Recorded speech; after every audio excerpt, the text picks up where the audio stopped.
As we take a look at Vice-Captain Ruby Schleicher, who will be the acting captain today, and Dee Berry, new Bulldogs captain, with the coin toss. But scoring is going to be so crucial, as it is for most football games, as Ruby wins the toss there. But how are they going to do it? And the Bulldogs in particular, because they've got the #1 draft picking, Christy Lee Weston-Turner, who is a forward, but she's had a really tough start to her AFLW career. Yeah, she has, but the 2 games she's played, I think she needs to be cut a little bit of slack, Weston-Turner. The 2 games she played, they scored 1 goal and were goalless in the other one. So as a key forward, that's probably not what you want for your first 2 games in league footy. And having a look back at her playing for the Western Jets and Vic Metro, she's so good when she gets up the ground. She's a good outside runner. I want to see them use her more like that. And if the ball's not getting into the forward line, either add her as the 5th mid that's coming up to the stoppage, or play her as a tall winger. Let's see her get some run and carry. Let's see the ball in her hands and give her some confidence in growing with that. Well, the scene is set for an exciting clash here at Victoria Park. One of these teams is going to walk away with the win for the first time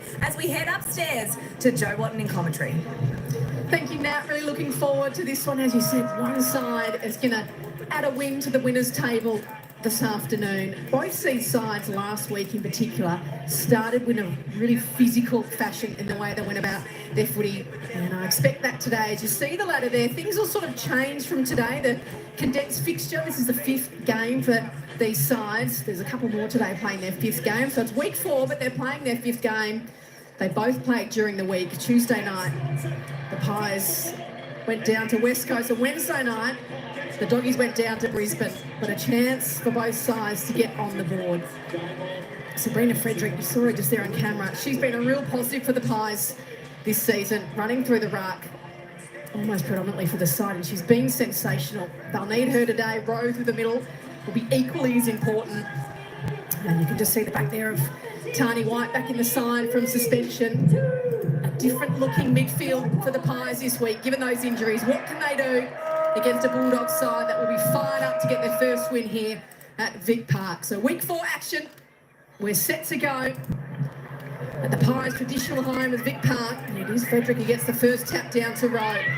Gets waved on, wants an option forward, and has one. That was a good reach by Porter. He gets the quick hands off to Brazzali. He kicks under pressure. It's going to go deep. Oh, this could be a hurry to James. Can she get both to ball? Yes, the perfect start for the Pies. They couldn't have scripted it any better. In the coach's box, Sam Wright and his side. James in a hurry. First entry inside 50, and the first goal with a hurried kick from Brazzali. They just shuffled it forward as fast as they could, and James was on the end of it.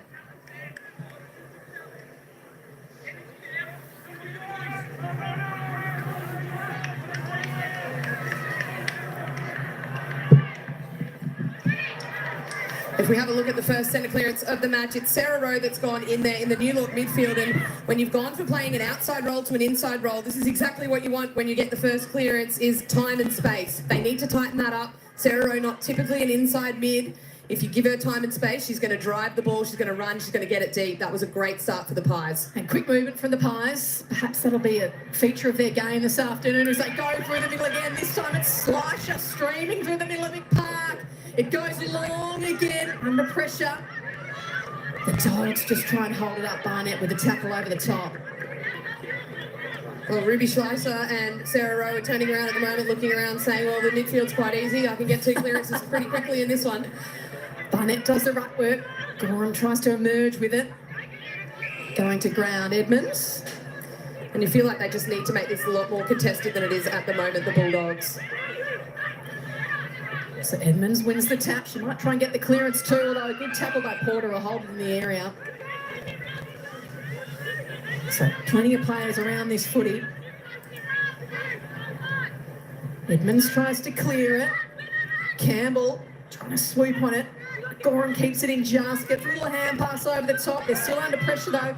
Pritchard with work to do against Porter. Edmonds with a nice hand pass to Berry, who looks to spot up a target. Doesn't have the carry on it. Pritchard again, great tackle by Schleicher. Ball spilt free as far as Frederick. It was actually a clever kick from Dee Berry. She looked up and Frederick had just owned the space up the line, so if she bombed it long and high, Frederick was going to take it, so at least that meant it wasn't just going straight back inside 50. Edmonds under pressure. Hurried kick away. White Berry will be first on to this. Again under pressure, she scoops it down the line. Grigg battling hard. On hands and knees, Hartwig gets crunched in the tackle. The first one was too high. So a moment to take a breath for the Dogs. As you see the coach there, first year coach Tam Hyatt in the background. Hartwig waving on her forwards, wants a lead. This one's got too much carry on it though. And Cronin takes the mark out the back. So it looks like Borg might be doing a little bit of a defensive job on Livingston. We know how much she likes to intercept the ball and repel the other way. It looked like Borg had locked Livingston down and done a good job on that occasion, but they need the other players to come around and clean up their one-on-one so that it can't just be intercepted. So Berry, new captain this year for the Bulldogs. Just a little chipping ball over the top's going to work out okay. Oh, the short kick again is just offline to Goodnet. Rose swooped on it. Turns back inside, wanted Porter, too much on it for her. And a little bit of kick to kick down the wing. Flying high was Hartwig. Grigg at ground level 2. Slice up to Cronin. Frederick sees an option through the middle she likes, and it's going to work out okay. Had numbers out there if they kept rolling. It was a great kick from Frederick. And that kick's been chopped off. Well read by Hartwig. Keeps it wide. Carruthers had to be strong in the marking contest. Back on top and should. Slicer has her kick smothered. Hartwig goes again. Good second effort. Fabulous effort by Hartwig. Really got in the game last week. The longer it went on against the Lions, she started to get up the ground. We saw some of her marking prowess come into play and kicked a couple of goals as well, Hartwig. Carruthers a wrench to the deck and a strong tackle. Slicer in over the top. It's a good effort here from Collingwood early in this game. When the Bulldogs players have the footy, there's no time and space, and they've been able to find the time and space post-clearance. This time he gets out the back to Fitzgerald. The kick under pressure comes from Bennett. Up towards half forward. Reading it well was Allen. Usually a cool customer, good user of the footy. And the Pies look to switch it to the outer side. That's Campbell underneath that one. Gets over the back towards James. Tries to fire it back to Fowler. Back in the side today. And just gets it back as far as Cronin, and they have another go down the wing. But well taken and repelled. Georgia Stathis. A little awkward off the boot. The umpire's called play on as Rowe takes it. Trying to skip one way then the other. Ramos has her kick smothered. Tries to duck through a couple. Edmonds. This one's going to be holding the footy. Great pressure from Isabel Pritchard. That was a smother and then laid the tackle as well. It's a hot game early. Kicks a little up and under. Sky make it hard for Pritchard. Frederick just went to the voice of Rowe. He just trickles it through the middle. Gorham can't reel it in, neither can Porter. Ramos is there. Carruthers fighting back for it against Porter. And emerging with it was Gorham. Flicks a little hand pass over the top, a little run through the middle. Bennett's got rid of it. It's a hot footy at Vic Park. Hurried kick up towards half forward. Oh, fabulous mark by Hartwig, and she wants to go. Has a couple of options inside. Which way will she use it? The flying shot towards goal. And on the board is a hurry. Woodley has got the Dogs first.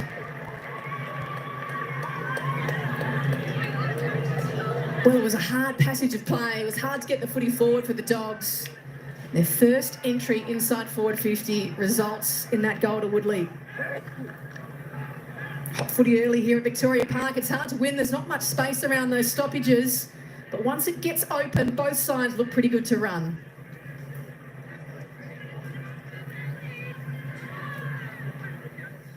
Well, I was just about to say how important it was going to be for one of these two teams to find a mark inside their front half. And that's what Sarah Hartwig was able to do. I thought it would buy them some time and some composure, but she didn't need it.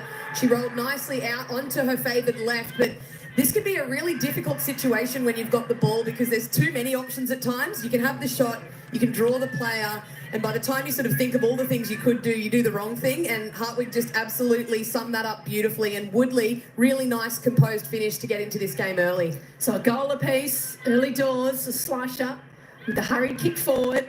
Running over was Fitzgerald. Rowe on hands and knees. Gets it out as far as Carruthers. He's tackled to the deck by Campbell. He's been a tackling machine this season, averaging 9 tackles per game. Grace Campbell. You see that strong one. It's pretty tough on Carruthers into the deck. Yeah, want to be careful there. Pinned the arms and got that rotation. Lucky enough the rotation didn't complete, so the head didn't hit the ground first, but we've seen that action not favoured this year. So it gets out the back to Fitzgerald, who just hurriedly kicks it as far as Livingston. Slips through her fingers. Slasher through the middle. Can't get boot to ball on the kick. Frederick just trying to shuffle it along to a teammate under pressure. Rowe with the tackle over the top. The umpire will have to come in and sort it out. Rowe started very well in this game.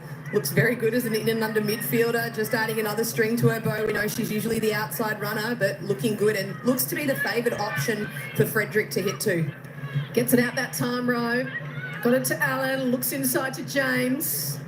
Porter fighting for it. There is Campbell. A kick smothered. That was really well done. As Ramos puts the tackle in over the top.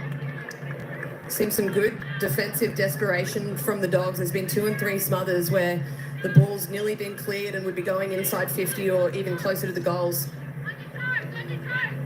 Sasha just fires it out to Ryan. Little kick, that's clever.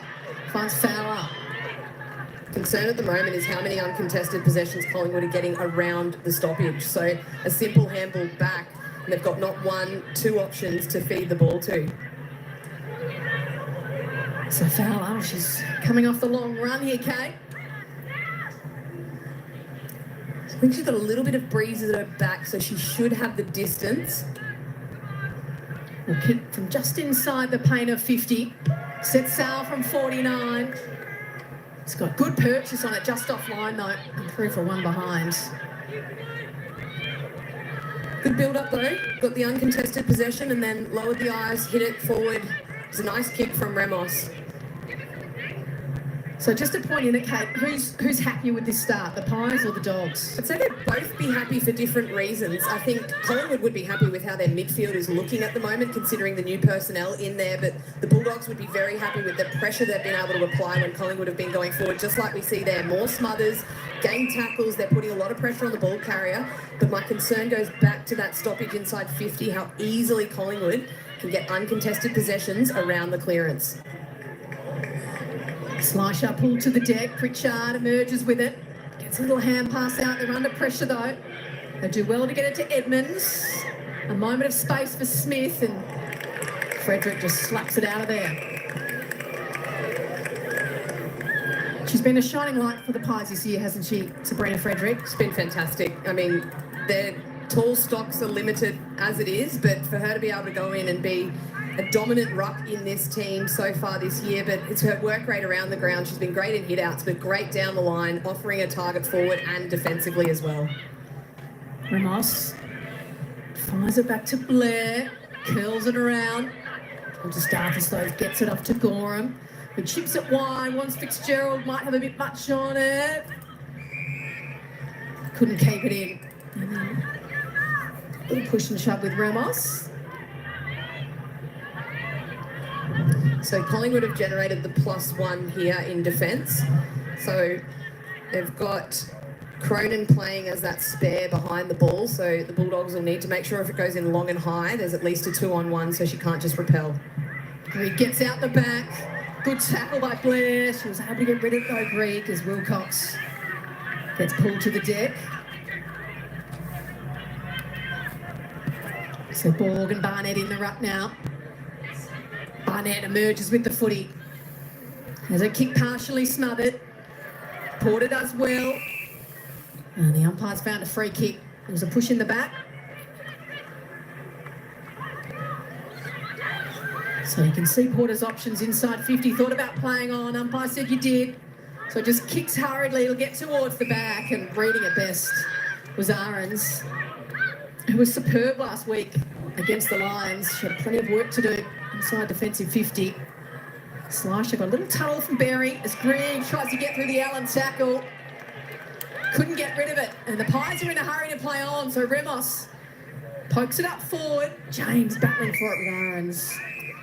Clever from Ramos, going quickly, doesn't let Ahrens peel off like we saw the last entry, but You're right, Joe. She was incredible last week, a real brick wall down there. Their defence has been good. I know that they've had a number of scores scored against them, but they've had a lot of ball inside their defensive 50 early in this season, and they've held up relatively well, the Bulldogs.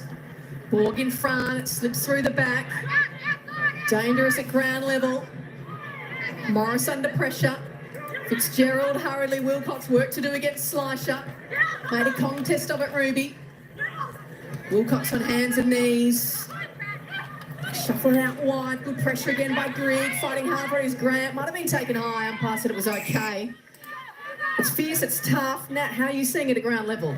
Well, just from a coaching perspective, we're so used to new Collingwood coach Sam Wright coaching from the bench, but he's opted today to be in the box. It is actually a very nice day out here at Vic Park, so he's missing out. And Tam Hyatt, who's usually coaching in the box, is down at ground level for the Bulldogs. So just trying to give that instant and immediate feedback to her young list. I guess trying some different things when you're at 0-4. Doing what you can to find that win. The Bulldogs get some movement. This might work out okay for Hartley. Just couldn't reel it in. Gave the Pies time to come. Hartley again. Wonderful second effort. What can they do here? Gavalis. Just a chipping ball down the line. Weston Turner did well in the contest. It's a big win for her. Put her head over the ball. It was a contested possession. Ended up earning the free kick. Would love to see her keep her feet there, but she's been able to get the free kick now. Got to deliver this one in deep to Borg, I think. Number one draft kick. Pick just does that. Gets it in deep. Edmonds is there. And we'll wrap it up. It was Edmonds, sorry, that was deep. The option for Weston Turner. Right option as well. And can they get some time in forward half here? So little tap down. Gavalis gets wrapped up. Just looking at the inside 50s, 4-5 to Collingwood's favour, but the tackles inside 50, Collingwood have played 15 tackles in their front half. Edmonds tries to rip it out of there, couldn't get boot to ball. It doesn't feel like the inside 50s have been even, though, does it, the way the game's been flowing? No, the way that they've had their ball sort of in the front half, whilst it might not have gone inside 50 more times, they've had the ball forward half a lot more, Collingwood. And Borg's done well to intercept this one off the kick from Sarah Rowe. Would love to see Gorham on the move here and get a handball received to get this ball deeper. She's there. Borg just chips it up. We'll need a fly from behind because Frederick's in the hole. Grigg can be quick. Tried to get it to Gavalis, but running away with it was Blair. Goes in towards the middle. There's plenty of dogs there. They just have a bounce away. The pressure is good though. Although Carruthers is wrapped up. She's almost conceded there.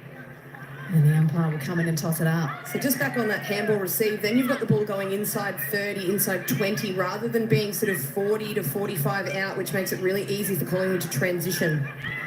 And they got wrenched off the footy. Comes out Smith. Battles away with Ingram, the debutante today. Under pressure, Brazzali just rips it out of there, gets boot to ball in a hurry. Which way will this pitch? The race is on. Bennett's is going to win it. Gets turned by James. Did well. Cool head. Kick needs to be good. Ramos got in the way. Gorham has it slipped through her legs. Fighting back over the top. As is Ramos. Big win there for Gorham. 2-on-1, and the ball was going to go straight back inside forward 50 if she was to lose that. Berry twists and turns. Under pressure. Gorham tries to fire out to Carruthers. Grigg is there. Crunching tackle by Gorham over the top. She's had a good start to this game. 6 disposals. It's her first tackle, but 3 handball receives and 4 ground ball gets as well. She's been in and under and ready to go. So Ramos has won herself the free kick. Looks a little proppy too, a little sore. Just floats it in long. This one gets out the back. The whistle's blown, and it's going in Collingwood's favour. And Barnett's won herself the free kick in that marking contest. And Carly Ramos is coming off the ground hobbling, so I'll keep an eye on her for Collingwood. I don't think there's much in that. A little unlucky. I know there was an extension of the arms from Ahrens, but there was definitely no force in the back. I wouldn't have thought that was a push in the back. So you see Ramos there, looking a little uncomfortable. Along the boundary is Barnett, shooting for the Pies. Second, it just swaying into the post. It's a beautiful set shot. Good routine, got good purchase on it. So that'll keep us up to date with Ramos. with quarter time just over a minute away. The Dogs bringing into commentary side. What a Griggs or Edmonds. They're both in there. Emerging with the footy, though, is Ingram, who just hurriedly kicks it inside 50. Fowler slaps it away on Ahrens, does well. And flings it out the other side, just to grass. So the race is on. Leading it is Blair. As Cavale's putting the pressure on. Hurriedly back inside 50. Swooping on it, Kimber. Just needs a good controlled kick. No, it's too much on it. It's gone out of bounds on the full. So, Kate, the Doggies will want to hold up for this last 45 seconds. They won't want another major to slip through. No, got to be really tight and switched on here. Can't concede another goal going into quarter time. So they want them to fly. Campbell hurriedly off the boot. It's gone wide. It'll be another stoppage as the clock ticks away. So they're going to be looking to keep this nice and skinny if there's an uncontested possession to take as we look about how the injury occurred. It's just she got crunched in that tackle, I think. It was after that she got up sore.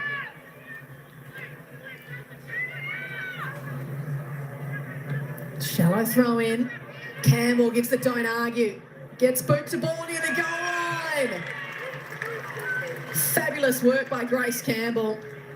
And as the clock ticks away, it's the Pies who are going to have the last shot on goal. James kicked their first and has a chance to kick their second. Good work from Grace Campbell getting on the move at that stoppage, but just got rid of Pritchard, bought herself some time, but I don't think there was anyone that had arm across her at the stoppage to start with. And James fires it, makes no mistake. So the Pies have got their second. Reward for effort, really, for the amount of ball they've had, Kate, inside this opening term. Yeah, that's going to be disappointing if you are a Western Bulldogs coach, because it's the last stoppage before quarter time. They would have had the signs up saying 30 seconds to go. All players should have known, and that's where you can't help but think the experience of Ellie Blackburn for this Bulldogs team would be making sure they get arm across at a stoppage, making sure no one's free, and it was just that real lack of awareness. And then not only did they get the uncontested possession from the stoppage, they then took the mark inside the goal square. Great finish, though, on a tight angle and went back and nailed it. I'm going to say it's probably a corky looking at the amount of compression that Ramos has got on that thigh, as well as keeping it moving on the bike. Yeah, she's had some pain relief as well. Tough time of the game to get a corky as well. Try and keep that warm. The opening turn, there's still a long way to go here. We're just at quarter time. It's 2-2-14. The Pies lead the Bulldogs 1 straight 6. It's been tight. It's been tough. There's been plenty of action here at Vic Park. And the margin is just 8 points. The Pies lead this one by early. The watchers just down there at the glass watching. All right, there we go. Quarter time, Mr. Maggies. Go Pies. 2-2-14 leading the Doggies. 1 solitary goal, 6 points. As I said earlier, folks, both of these teams looking for their first win of the season. Week 4, round 4 for these two sides are looking to get off. I tell you what, whoever doesn't win this game will be on the bottom of the ladder. Here we go. And of course, well, I tell you what, I really don't know how to work this game, but to me, I mean, it looks like the Pies midfield are a little bit better here. They're the ones that have got a little bit of speed. The rest of the Collingwood side look a little bit slow, actually. And, of course, Western Bulldogs are a little bit the same. So who knows who's going to win this. The Doggies look all right as they run down in the wing, try to get into their forward line. But the Magpies defence holding on. Fingers crossed, Ryan. Absolutely, fingers crossed. Be looking for their first victory of the year. Let me just have a little bit of a look here. Let me just switch this one up here. Oh, I did have that one there, didn't I? There we go. There is the ladder there. Let me turn the live ladder off at the moment. And of course, Collingwood, Western Bulldogs. They're down the bottom at the moment. No wins for either side. This is the 4th game they've played. So, as I said, they're looking for a victory to get off the bottom. If we actually turn the live ladder on, that'll show Collingwood will jump up in the 16th spot. But let's not worry about that at the moment. Let's go and have a look at this disposal count after the first quarter. And of course, it's the Magpies by 8 points. 8 points at quarter time. And Sarah Rowe leads away. 6 disposals for the Maggies, 4 kicks, 2 handballs. I'm getting all confused. 1 mark, 3 tackles. Good stuff. Maggie Gorham. There's a good name. The plays for the Bulldogs should play for the Magpies. Good on you, Maggie. She's leading the way also for the Dogs on 6. All right, let's keep going down. Isabel Pritchard there with 5. Alana Porter with 4 for the Pies. Grace Campbell with 4. Eliza James doing fantastic there for the Pies. Although just the 3 possessions, she's had 2 kicks. She's kicked 2 goals. 2 for 2. You don't get any better than that. She's had a handball and a mark to go with it. All right, let's keep going down the page, and then we'll just head over and have a little bit of a look at the goal scorers. I think we've had about 3 goal scorers coming in for the match so far. Of course, I should refrain to say that we've had 2 goal scorers, of course, 3 goals.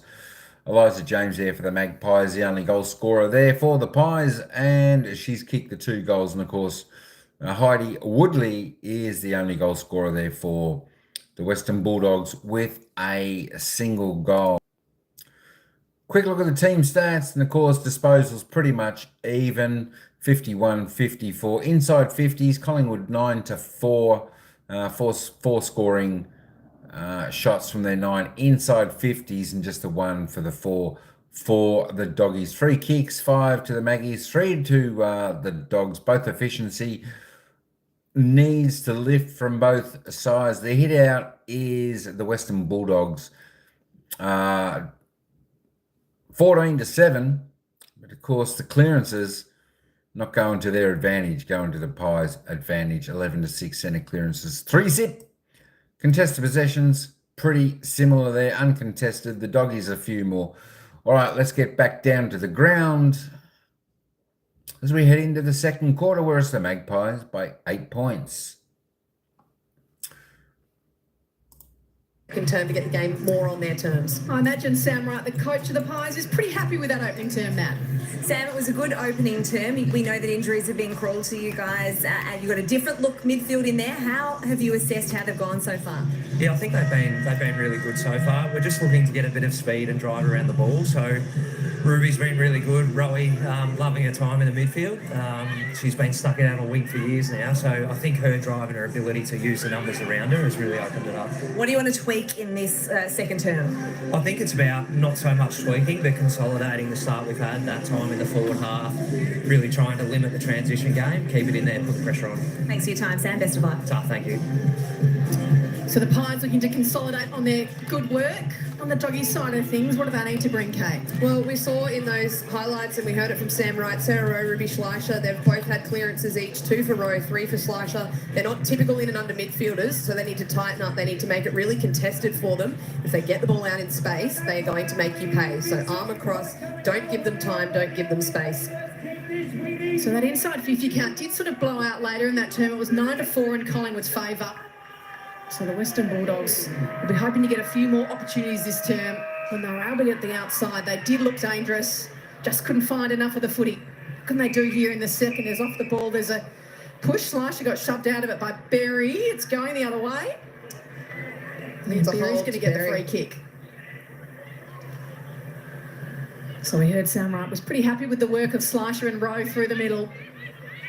The kick comes out long. Greg charged through the pack. Couldn't come away with the footy. Skittled a few though. Fitzgerald just pokes it up towards Borg, and it bounces away from her and Livingston. So I think that is going to be the matchup. Georgia Borg on Livingston. Still waiting to see if it's a defensive role. It's definitely the matchup that Collingwood are going for. I don't know if that's been initiated by the Bulldogs, but Livingston statless at the moment. They're using Cronin as the +1. So Borg will do the ruck work here against Frederick. Gets to the back. Fitzgerald is dangerous. Doesn't quite get enough purchase on it. It won't matter though, because lurking in the back was Hartwig. Fabulous work by the Bulldogs from the stoppage.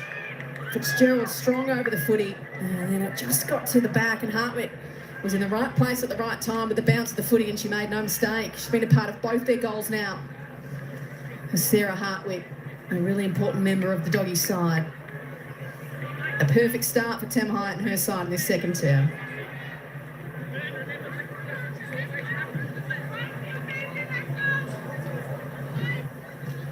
It was really nice work at the stoppage from Fitzgerald, just worked off White easily, and then fortuitous bounce for the Bulldogs, not so much for Atkinson from the Pies. Really owned the space, did everything right, and then didn't kill the ball. And if you're a defender and you're coming off, you need to kill the ball, and Hartwig good enough to put it through for a goal. It's Atkinson, one of the Irish players in the competition, used to it the way a round ball bounces, perhaps not the way the Sharon does. I like the move of Fitzgerald into the midfield as well. We saw it late in the second half last week against the Lions, and she's been able to make some things happen so far. Wilcox just overran at Allen. That was clever to row. Hurriedly boots the ball. This is going to work out okay for Barnett, who turns in a hurry. And she's taken a good grab, the umpire. There's no push there. You thought Kate was a little double action, wasn't it, really? Yeah, I thought the arms were extended. Barnett. I think just comparing that to the push in the back that was adjudicated in the first term, if you're probably awarding one, the other's probably there as well, but have to wait to see it. No, she didn't extend the arm. No, I think that's okay. That's good forward craft. So Barnett has hung it out to the left. So he didn't make the most of it at that occasion.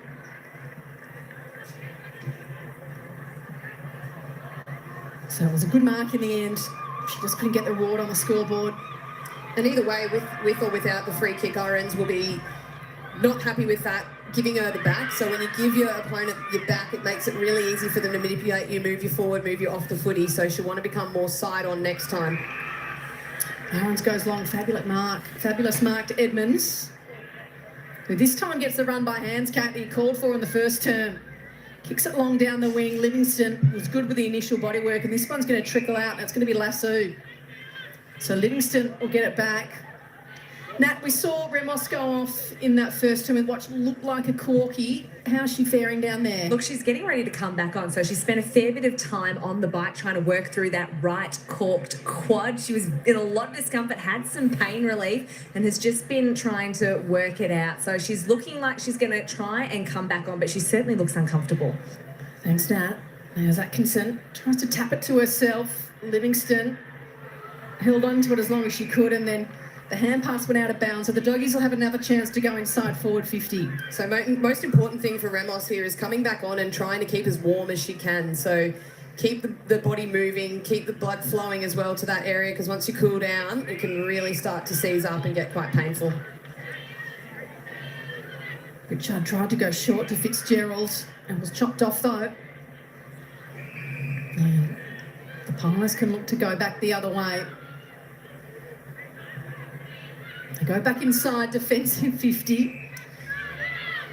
And perhaps looking for the switch out to this broadcast side. Atkinson's made good space. Pierces it through the middle. That was well done. Fallon's Cronin. Has White as an option. You can see, or Brazali decides to go through the middle a little more direct. Wants Fowler to fly. Good work by Grant to make a contest. Sam Wright would be happy with that. It was nice controlled play. We haven't seen that much from Collingwood so far, or either team this afternoon. We're able to just take the uncontested. Would have loved that to go out to Tiny White, as you called, Joe. She was on for a while to keep building the ball up. They can carry it along the wing here. Brazali, a kick up towards half forward. James just overran it. Georgia Stathis does well, wrapped up by Campbell. As we see Ramos here trying to run it out. It's going to be hard to keep warm beyond the half, isn't it, Kate? Definitely, especially going back into that midfield. You get lots of bumps in there. Not that I'd know. I didn't put my head over the ball too often. Don't see yourself too short. Outside runner, Joe. Hurriedly finds Fitzgerald, who takes a bounce and kicks it over the top. Has Hartwig and Woodley. Woodley taps it back, tries to find Hartwig. It ricochets off a boot. And Ivy will be happy to see it over. It's clever from Woodley, just looking for Hartwig on the tap back, and the two of those looking really good when they're set up deepest, and seen such an impact from Hartwig. The second half last week and the first half so far this week looks easily their most dangerous forward, both in the air and at ground level inside their forward 50. Ball, Gavalis. They'll set up for another stoppage.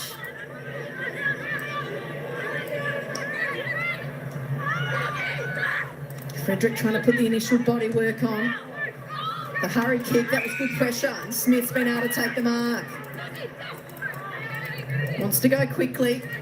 Just pokes it up to the hot spot. Frederick gets a big mid on it.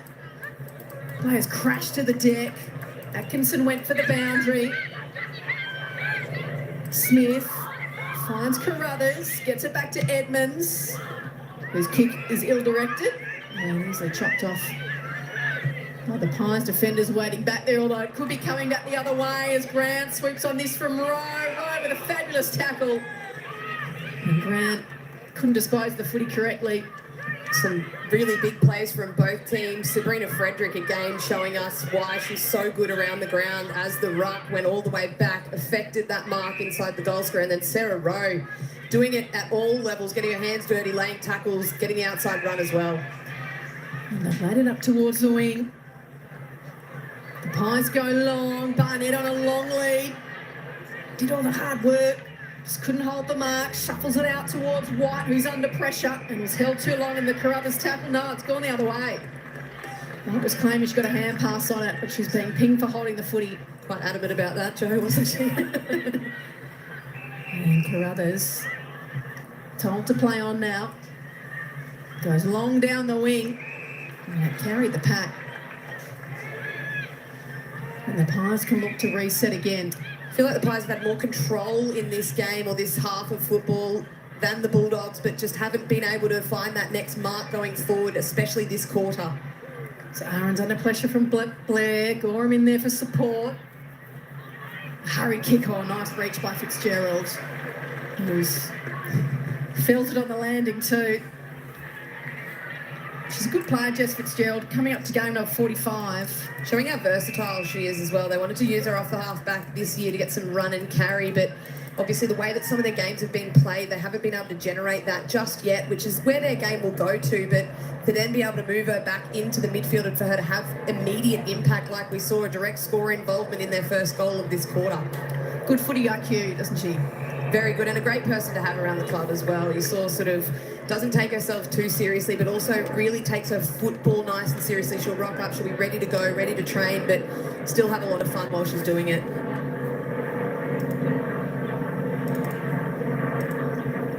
Important little patch here, Jo, for the next team to score a goal in this game, because you feel like it's been pretty even this second term, so who can take the ascendancy to get control of this game on the scoreboard?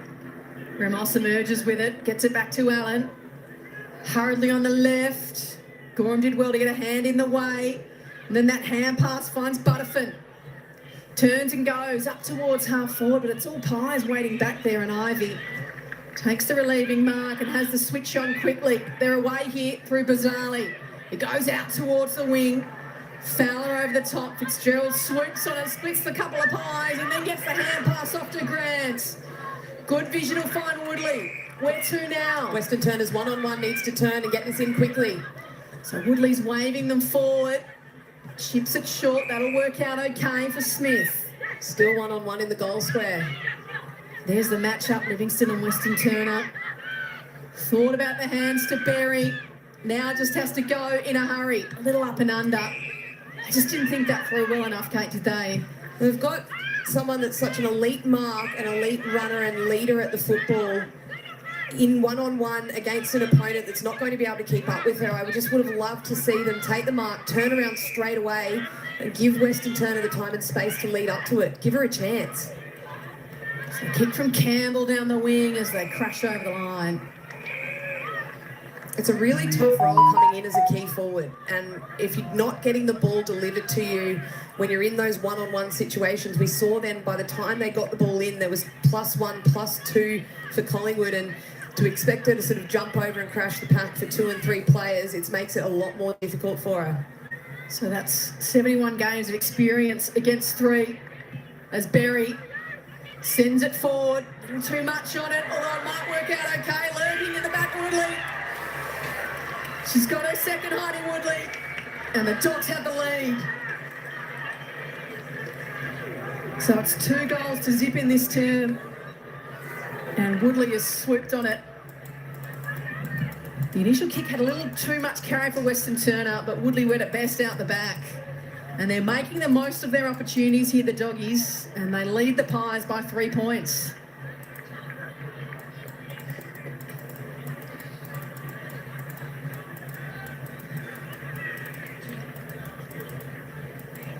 Well, this was a beautiful kick from Dee Berry, running shoulders out to goal, and then at the top of the screen, it's a one-on-one. She's got it in. Yes, Western Turner's run under the ball, but Livingston has to stay close to her because if she peels off, Western Turner can impact. Woodley, perfect roving, owned the front if it was brought to the front, read it well, got to the back, and she's kicked 2 now. Fantastic comeback from her, sitting out the first 3 games of the season. So 2 goals to zip in this term to the Doggies, and they've got the lead. Both sides fighting for their first win of the season. Borg hurriedly forward. Work to do over the back for Ivy. Griggs in her pocket. Fabulous tackle. Just such a good small defender, Elaine Grigg. I know she probably would have loved to hit the scoreboard a little bit more. Kicks her first goal last week, but just her ability to offer pressure every time she's in the area, she would make defenders very nervous. Barnett did well in the ruck initially. Saw she had the size advantage, but the kick's only gone as far as Gorham. There's the lead from Hartwick. Ignores that. Takes her run. Oh, that's a clever kick, although just too much for it on Gavalis.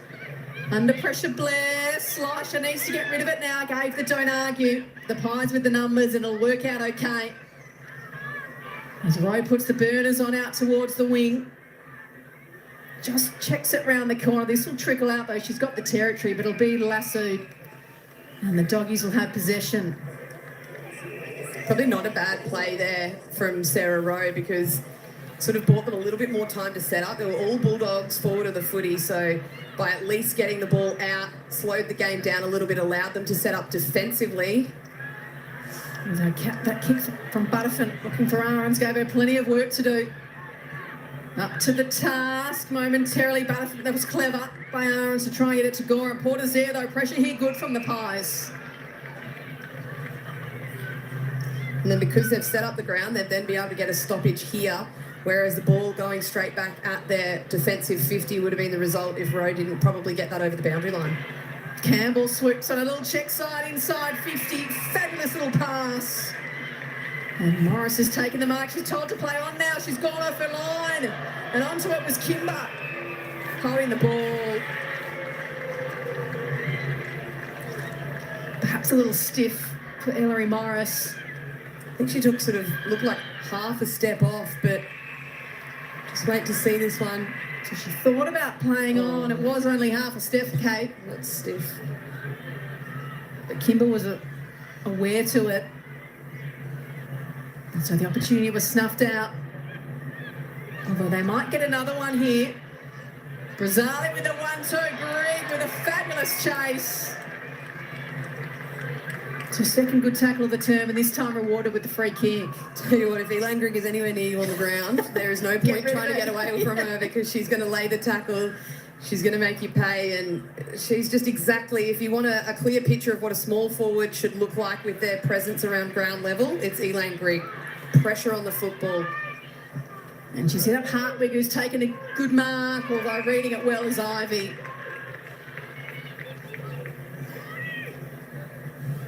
So takes a moment, takes a breath across half back. Just under 3.5 minutes to play in the half. Slips through the fingers of Campbell onto it. Slicer. Under pressure, Ramos. Gets a little hand pass back. The Dogs' pressure's been fabulous this term. What a wonderful mark by Wilcox. The early body pressure and then holding her shape. Carruthers has some options wide, just too much on it. Going to ground, Georgia Staffis. Looks for Allen. The kick comes along the wing. Kimber needs to read the bounce of the footy. Did okay initially. Somehow got it to Pritchard. On the left, looking up towards Grigg. She wanted it to bounce out the back. They wrestle for it without the footy. Stanley claps on.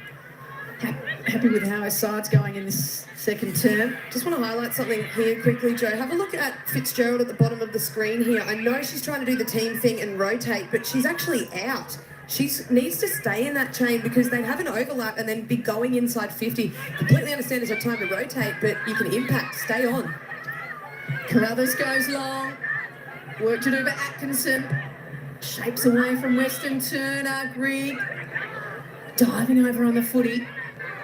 White just wants it to be held in.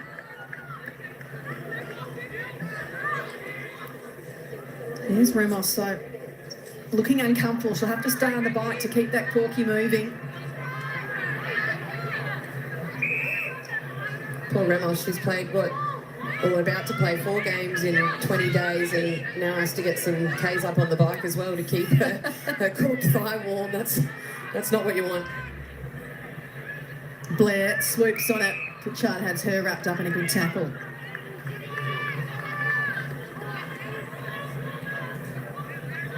So the Bulldogs have really brought the pressure in this second term. And they've got a couple of goals to show for it too. Ivy gets it to Brazzali, who turns hurriedly. This one's going to work out okay.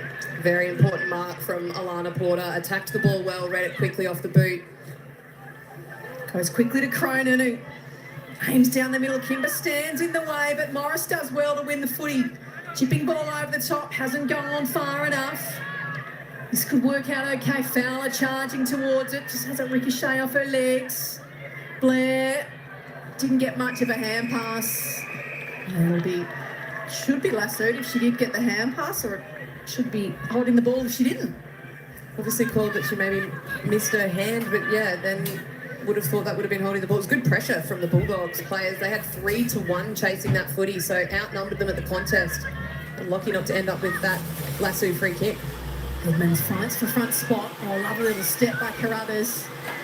And then pokes up towards half forward. Weston Turner read it quickly off the boot. What's she got in front? Well, she's got a 50-metre penalty. Just running through the protected area, the Pies. Trying to stream back to help in defence. And Weston Turner, in her third game, the #1 draft pick, is going to be shooting for her first goal.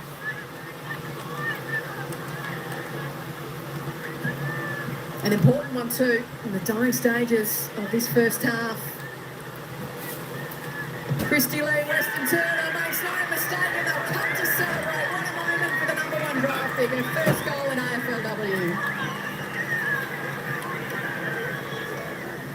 A fabulous moment for Weston Turner. When you come in as a #1 draft pick, as a forward, the pressure that's on you to kick your first goal at this level would have been something she's dreamt about for a long time. And one she will no doubt enjoy, as will her friends and family too. She's perhaps waving to in the crowd there.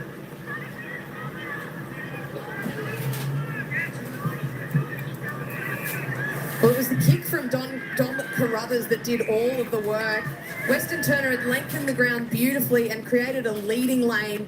Carruthers just stepped back on the inside, chipped the ball to her advantage, and she's just so athletic. She's so quick off the mark. If you put it low and flat, she's going to do the rest of the work. Obviously, luckily enough, got the 50, but was good enough to go back, and she should be really proud of that moment. Played 2 games early, didn't have a whole lot of the footy, worked her way back into the team, and is now having a good performance. And what a turn by the Bulldogs, 3 goals to zip to turn this one around.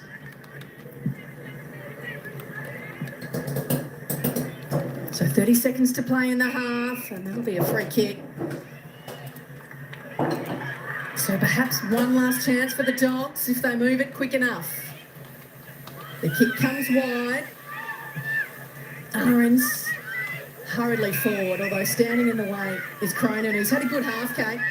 Cronin's been a revelation for them. She's played some very good games so far this season, and setting up as the +1, yes, but also when she has got an opponent, she's taking care of them first. As Pritchard takes the mark, the siren sounds for half-time. It was the Pies who led by 8 at quarter time, but 3 goals to zip in that term. sees the Bulldogs lead by 9 at the half. Stay with us, because on the other side of this break, we'll have Ellie Blackburn down with Matt Edwards and Kate McCarthy to talk about how things are going in the Bulldogs camp and how this game's going to halftime.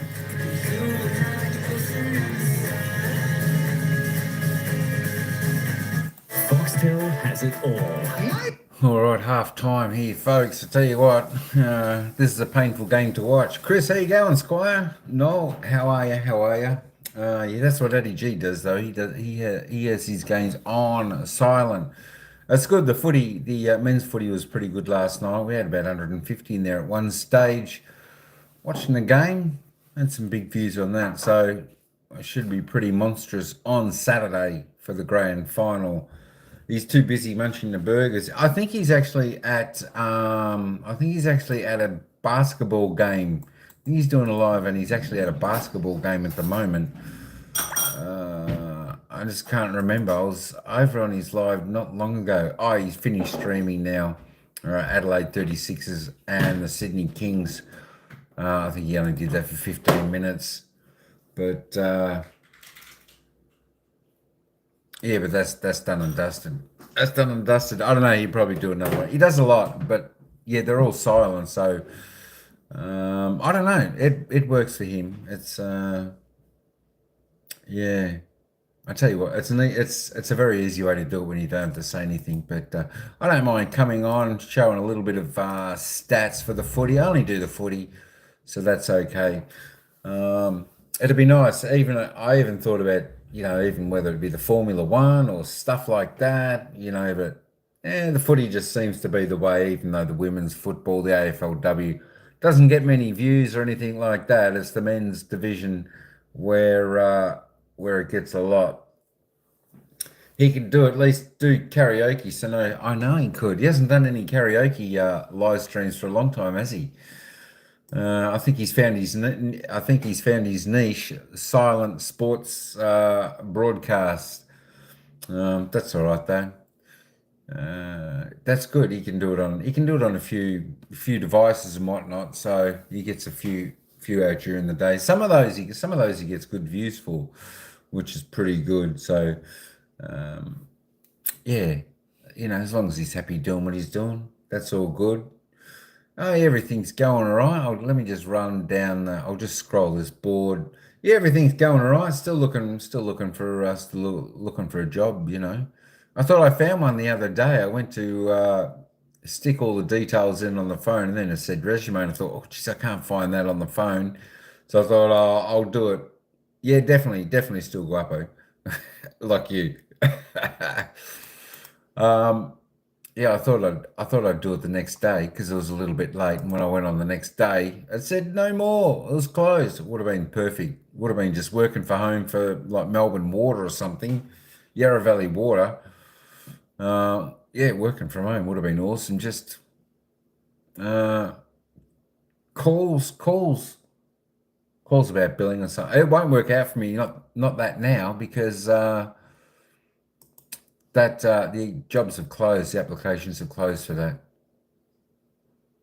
So yeah, I went to try and put it in, but it said it was closed because I wanted to stick that stupid resume and garbage in. I don't know. No, I mean the applications, yeah. I couldn't apply for that one now. Because it said it closed, even though it had 2 days left on it. Before it said on online that it was going to close. I don't know. I'm sick of working. I don't ever want to work again. I don't know. I don't know what I want to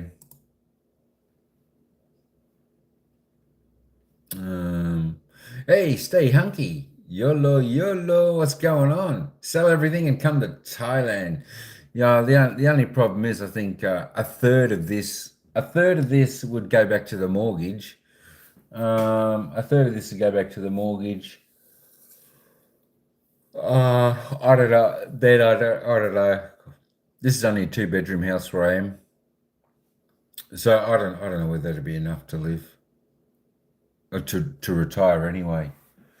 I think if you're going to retire in overseas, surely you got to have minimum $500,000 Aussie dollars or something. $500,000 to $750,000, I think. That'd be all right. Or even 1 million. Bali, oh, no chance at Bali. No, Philippines or Thailand would be the place to go. You know, I think, yeah, look, I think Thailand's probably the best place, as Paul's saying. It is definitely the best place. All right, let's get back down. Let's get back down to the ground instead of my jibber jabbering. Do in terms of recovery for you? What are the milestones that you have to hit? Because they're just talking about the other game at the moment. $500,000, I would think, just to be basic lifestyle if it will last 30 years.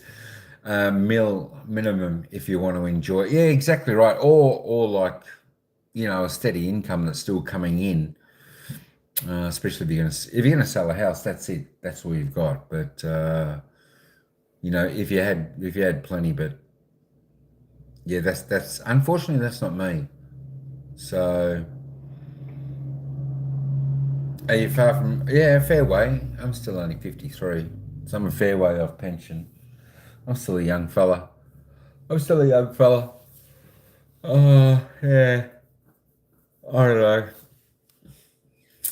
Yeah, I know. I'm only young. I don't know. Maybe my life expectancy is only 55. 55. That'll be all right. 7 more years till you can get your super out. I'm 10. Hey, see, Paul's still only a young fella. Paul's only just hit 10 years older than me. 7 years till you get your super out. Yeah, I know.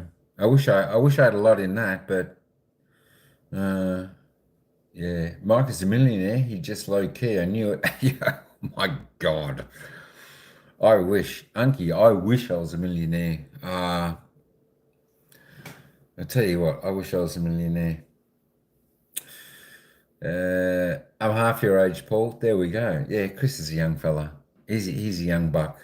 Absolutely young fella. Not all young fella. My God. Hey, Will Gibson, how you going? Oh my God, we're actually winning. This is a first. Who, you mean the Bulldogs? Yeah, I know. You invested in stock secretly. You know what? I would have loved to invested in stock during COVID. Just didn't have the money. Didn't have the money to invest. That's the time I would have loved to invest. The perfect time where everything was rock bottom. And now things would have been up. But yeah, rich. No. You know, I'm lucky if I can afford milk. If I can afford milk, I'm happy. That's it. March 2020 was a good time. Yeah, absolutely. Yeah, I just wish I had money, Paul. Chris, I wish I had money, but no.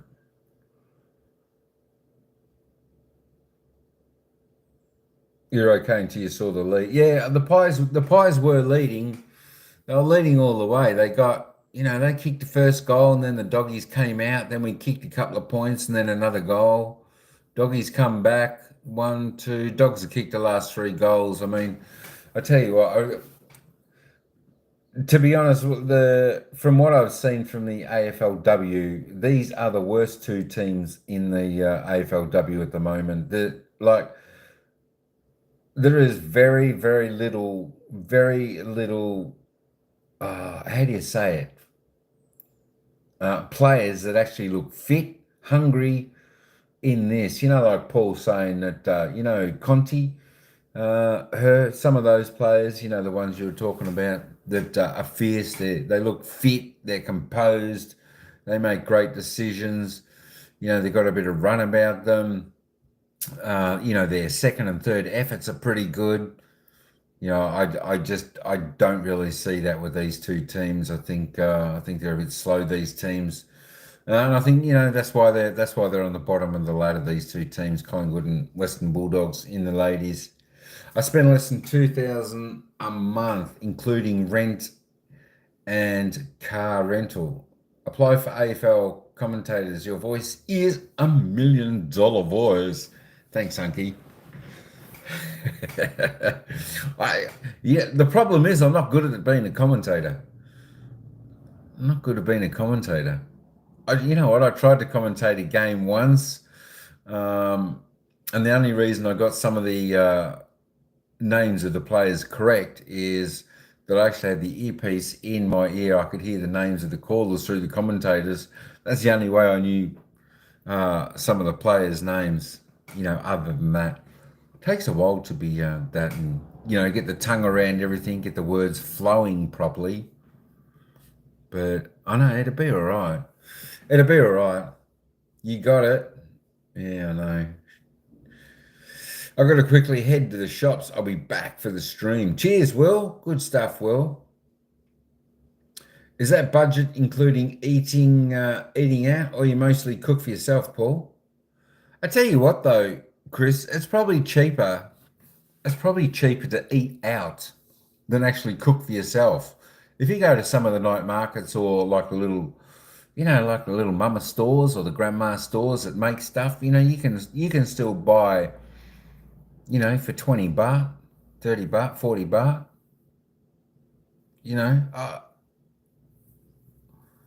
I reckon it's definitely still just as cheap to eat out in Thailand. That's the beauty of it, and the food. That's everything. I don't cook here, so cheap to eat out. There we go. That's what Paul's saying. And that's the one that that's the one major thing I feel.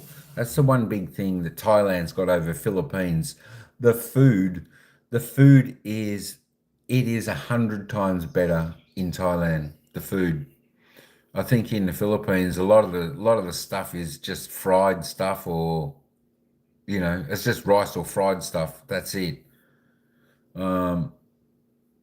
It's just not really healthy.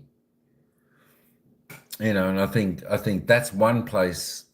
Philippines, I think that's a place you would want to cook for yourself. But yeah, Thailand, you can go to these little places and it's always fresh ingredients, and you don't often see too much fried stuff there. It's always good fresh ingredients and stuff like that. Yeah, Thai food's great. He's at seafood restaurant daily, Chris. Yeah, that's a huge bill server. Filipino food is not that healthy generally. No, it's not. It's not. I found it.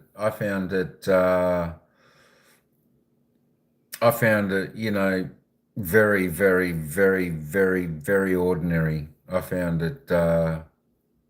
I couldn't believe it. I just couldn't believe it. Couldn't believe it. Just like, even if you go to eat like some of that good food, you're just paying a lot more money. Whereas their chicken, their Jollibee stuff is just rubbish food. A bit like McDonald's, and the Jollibees are such a small portion. That's the good thing about Thailand, Chris, is that the little vendors and that, all fresh food, fresh stuff. It's fantastic. All right, let's get back to the game. You only eat Thai food there? Yeah, why not, Paul? That's it. Yeah. You don't want to, I don't know why you eat Western food, unless you just do it just for a change once in a while. But the Thai food's all pretty good there. Fresh stuff. It's all good. All right, let me put the commentators back on for the footy. Disposals for that second term alone. So the margin is 9. Both sides looking for their first win of season 9. Singapore expensive, I think, Hunky. Bursting through the middle will send them forward. Carries over towards the back, and a wonderful mark taken by Georgia Starfus. Solid in defence for the Dogs. They just got a bit more run in that second term, the Doggies. She went to Wilcox Row with a lovely little step. Playing through the middle row, up towards Barnett. Good to see Barnett because she almost crash landed in the last contest of the second term, but she seems fit and firing, ready to go in this second half. Kick comes out long through the fingertips of Pritchard.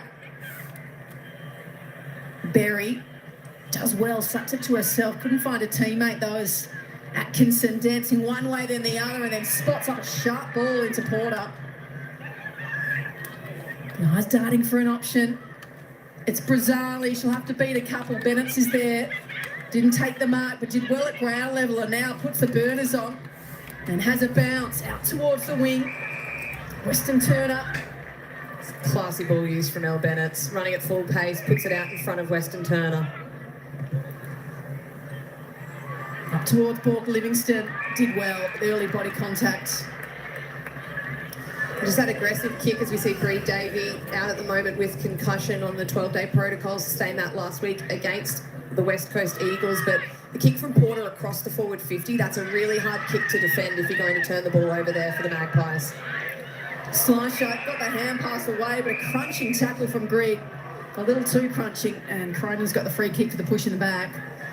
Unfortunately, just didn't quite roll her on that occasion and just landed straight in the back. But still, the pressure and the endeavour from Elaine Grigg. I know Tam Luke would not be disappointed with that. You'd rather see that than the player nowhere near being able to pressure. Cronin goes direct. Frederick gets a hand pass off to Campbell. That was well read by Georgia Stathis. He just chipped it over the top to Wilcox. A little underground ball to work out okay for Woodley, and she's run on Wilcox.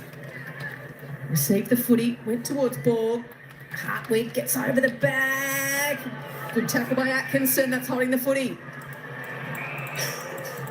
No, I think it's been paid a dangerous tackle for the rotation on Hartwig. They look good when they've got the ball out in space though, don't they? None of those kicks were perfect, but when they're able to get the ball running and on the outside, you feel like that's how the Bulldogs want to play this game. Whereas Collingwood, they want to play chip mark, they want to control the ball and have it either in a contest or uncontested on the outside. So Hartwig found Woodley. Greg in front, she's dangerous at ground level. Didn't quite get the purchase she wanted on the footy. Western Turner in the battle for it with Brazzali. Brazzali did well. Has some support in the Pies. Can bring on the commentary wing with a good kick to find Campbell. Campbell long. This is working out well, Porter. Now what's the options in front? Turned hurriedly to play on. White with the kick out wide. Wilcox should be able to run onto it. Ahrens just holding Barnett out. Does well enough, Wilcox. Turns on the left. Goes for grass and wants to run, although the turn of Fitzgerald ball didn't bounce up a shield of light. Rowe on hands and knees, still fighting. Fitzgerald still holding on. And the umpire will come in and ball it up. I think both teams would be happy to concede that stoppage. It's been a very open couple of minutes of this third term. You really feel like this game is starting to open up though. Some free running players from both teams. Saw one team go all the way inside 50 and then the Pies go straight back at the Bulldogs. Gorham with the 1-2. And then over the top, looked for Western Turner, just had too much carry on it. Cronin underneath, the hand pass is wild. Grigg swoops on it, gets it back to Gorham, who went back to the voice of Wilcox. He wasn't clean enough. Gorham on hands and knees. Umpire lets it play, gets it out towards the back. Porter just muscled Grigg out of it.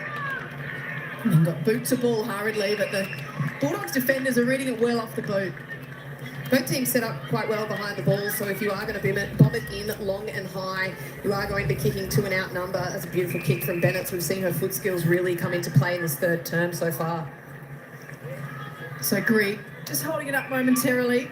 It's good maturity from Grigg in her fourth game. Knows the game's been hot. Should have hit that kick, but good maturity to take some sting out of the game and try and get some time here with the footy. Slicer, it's got a few to beat.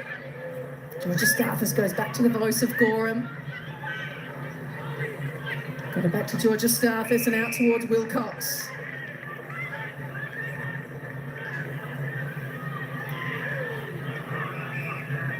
Just waving on the options, what she'd like ahead of her. Kicks to the rise of Weston Turner. Slasher fires a hand pass out. Under pressure here. Rowe does well to hold it up. I know we've talked a little bit about Elan Grigg and her tackling prowess, but how's that for clean hands? Got it first touch, brought it back, and then got the handball out. Her at the feet of Weston Turner. That's going to be a formidable combination for years to come for the Bulldogs. Absolutely, as Frederick arguing the point, but she's given away the free kick in the ruck.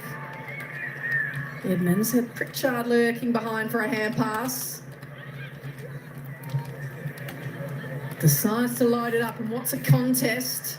Cronin did well initially, but spilt the mark. Ball just slaps it away. Rowe under pressure.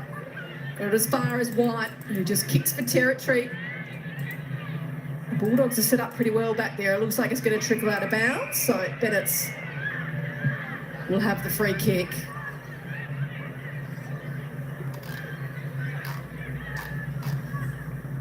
Keeps it short to find Gorham.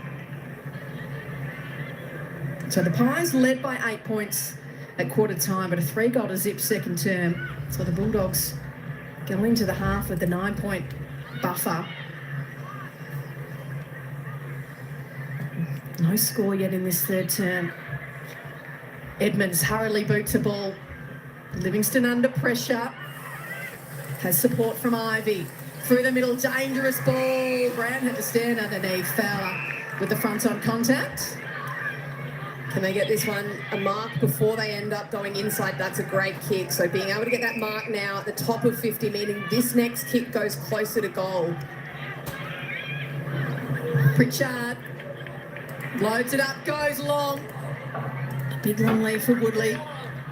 Sucked away but well by Livingston. Cronin. A lovely little ball. Cronin in just her 5th game looks so composed over the footy. James now hurriedly.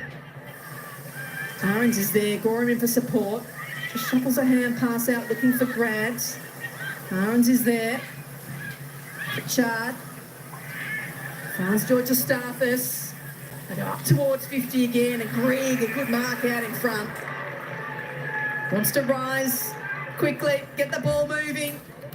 Like something deep forward, it just bounces away from Wilcox and Woodley. It's not a bad result, actually. We've seen Collingwood have just been very stoic in defence in this third term. They've been able to keep the ball from really spending any time in their forward 50. I know they've had a number of entries, but it's just repelled straight out. So at least this will give the Bulldogs an opportunity to get this pressure on the on the Collingwood defenders, and hopefully they'll be able to keep it in for a little bit longer. Carruthers wants an option. Quick hands to Greg. Oh, that's a fabulous tackle. Well done by Jordan Ivey. The Bulldogs have really controlled this term, haven't they, Kate? But they haven't got to Hicks. That's where it'll be for it. It's just been that pressure in the front half that hasn't quite been there. It's been sent to a player and then the balls come straight out because they've overrun the contest, or to Collingwood's credit, they've used the ball really nicely coming out of their defensive 50.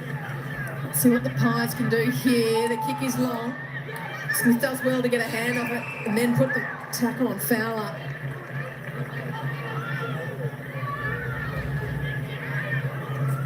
So it'll be tossed up right in front of our commentary position here at Vic Park. Lovely crowd in on a Sunday afternoon to enjoy this one. Slasher, quick hands to Rowe, who goes sideways to find Ingram, the debutant. A little up and under kick is read well by Wilcox. Wide to Georgia Stathis, who has Carruthers.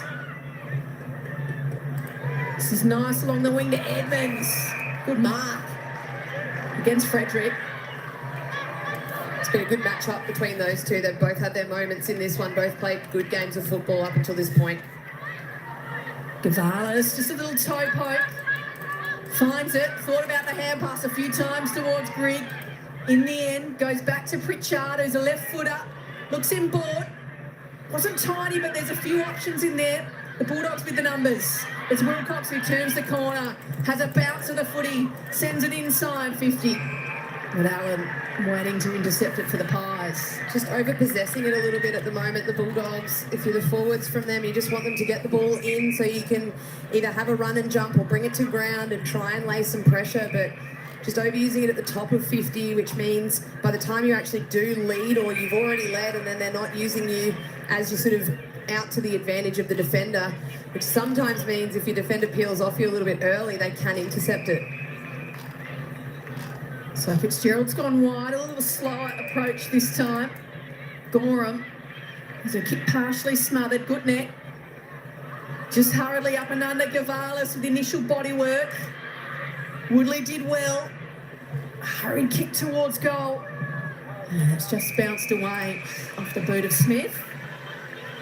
I feel like they're going to need some scoreboard pressure for all of the time they've had in their front half. At the moment in this quarter, they've had way more disposals than Collingwood in that forward half. They've had 22 disposals front half, Collingwood just the 9. You feel they're peppering though, eventually the damn wall might burst. It's Barnett. Gets a little hand pass off. Carruthers near the boundary line. Allen working. Smith has her wrapped up.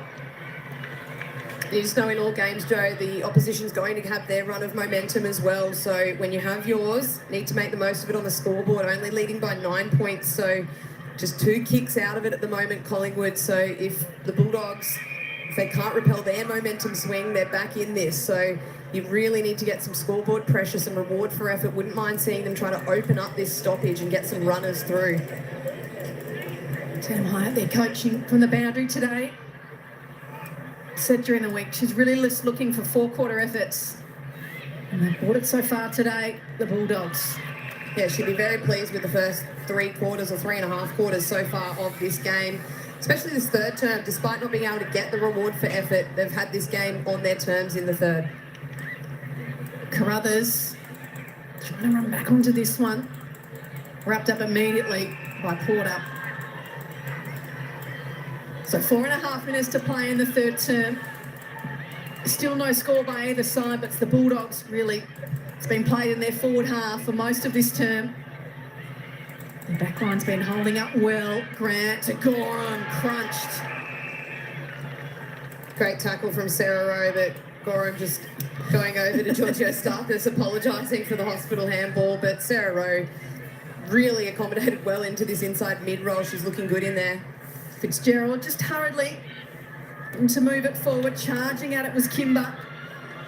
Under pressure, Allen, holding the ball. Can they go quickly before Collingwood get their numbers in? See all the numbers from Collingwood flooding back. Woodley has Berry down there, has Grigg down there, who'll fly. Oh, wonderful grab. Standing in front. Well done by Barnett. Kicks it wide to James. So you think Sam Wright and his coaching team will probably be happy they've been able to just hold on, Kate, and haven't let the score through.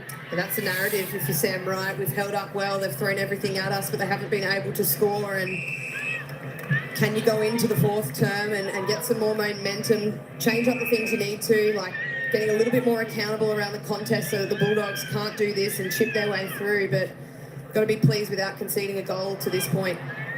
Berry hasn't slipped through her fingers. Blair sweeps on the loose ball. The Pies forwards just unable to hold their shape too. They're getting sucked up, aren't they, Kate? Because every time that kick comes, there's plenty of Bulldogs defenders holding back. Both teams just seem to be happy with having teams, or both defences just really well set up behind the ball. So that's when you have to do this. You have to find the marks leading up, try and break some lines, handball receives, just to move the defence a little bit, because at the moment there's +2, +3 in both defences. Pritchard looking to find a target, and she's found one in the captain, Berry. So marks inside 50 have been hard to come by.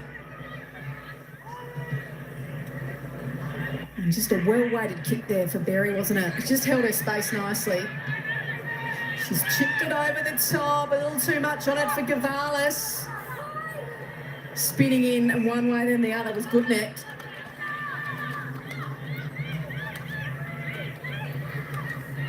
So a stoppage deep inside their forward 50, just under 2 minutes remaining in the third term. as Frederick has given away another free kick in the ruck for too high. So Borg will have a chance to kick their 5th goal and just stretch out this margin.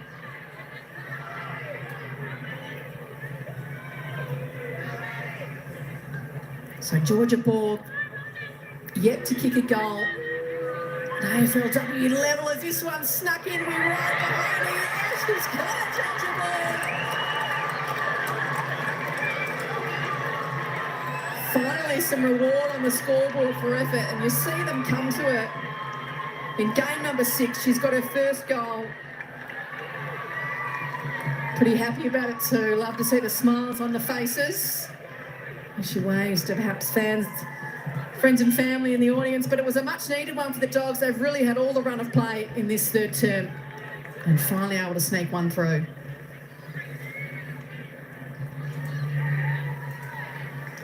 Yeah, you felt like it was important for them to get a goal going into 3/4 time with the dominance that we'd spoken about, and didn't come off the boot perfectly, but it was good enough to get through. And I really like how she thought her way through it there, Georgia Borg. She's fairly new to football still. Played with her at the VFL last year at the Bulldogs, and she's just someone that loves to improve, loves to get better, and has been really well developed at the Bulldogs, and it's great to see her get her opportunity. So the first in this term, but they've kicked the last 4, the Bulldogs, to lead this one by 15, and they go forward again. Oh, suddenly it's easy. Bury the Hartwig.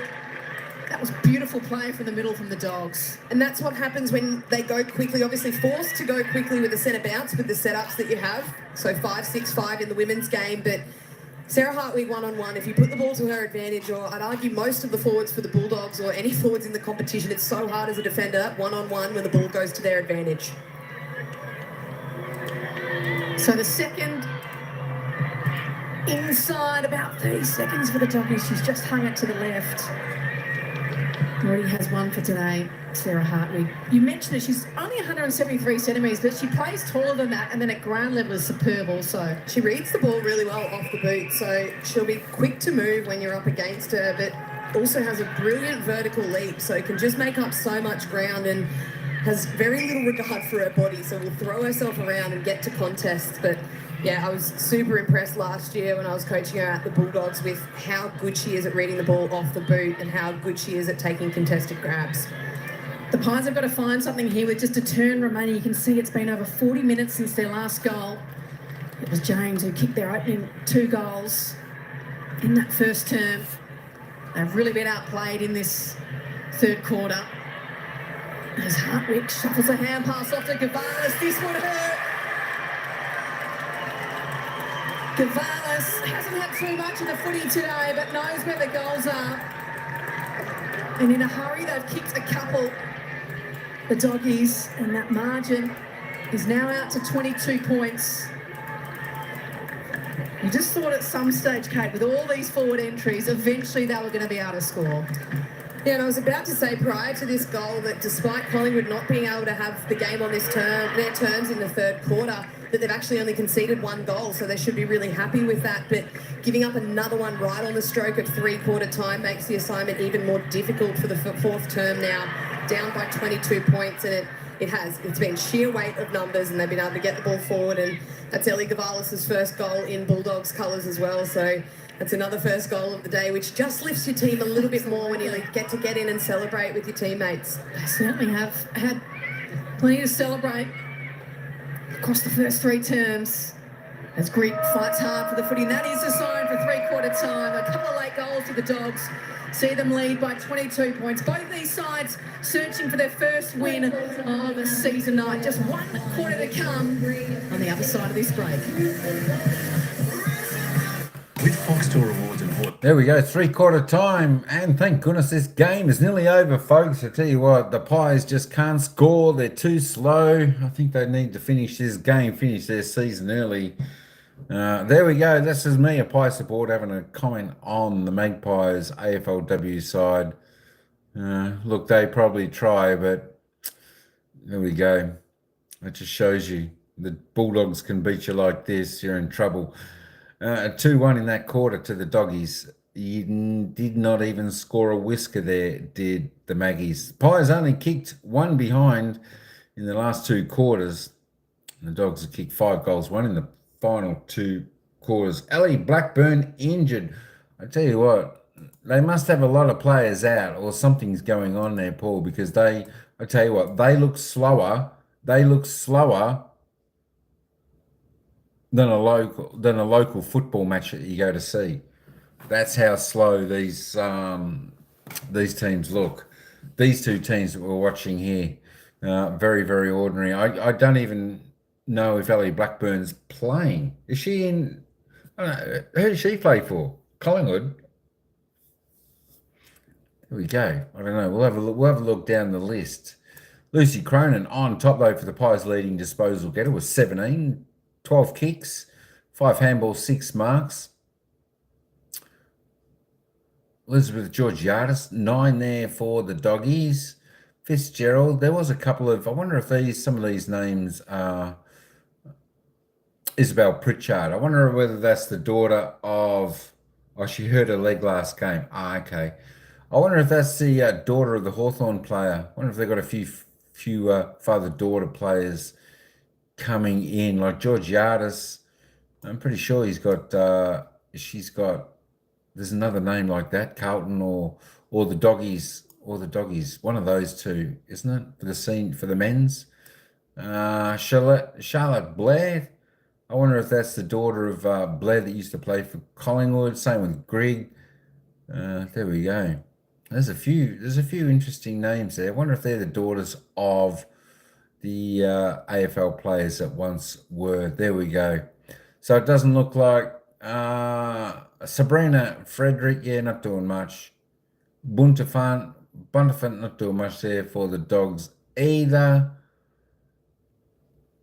There we go. I don't see Ellie Blackburn in there anyway. So yeah, she must be taking a rest. Goals, we'll have a look at the goals. Heidi Woodley, there, 2 goals there for the Doggies.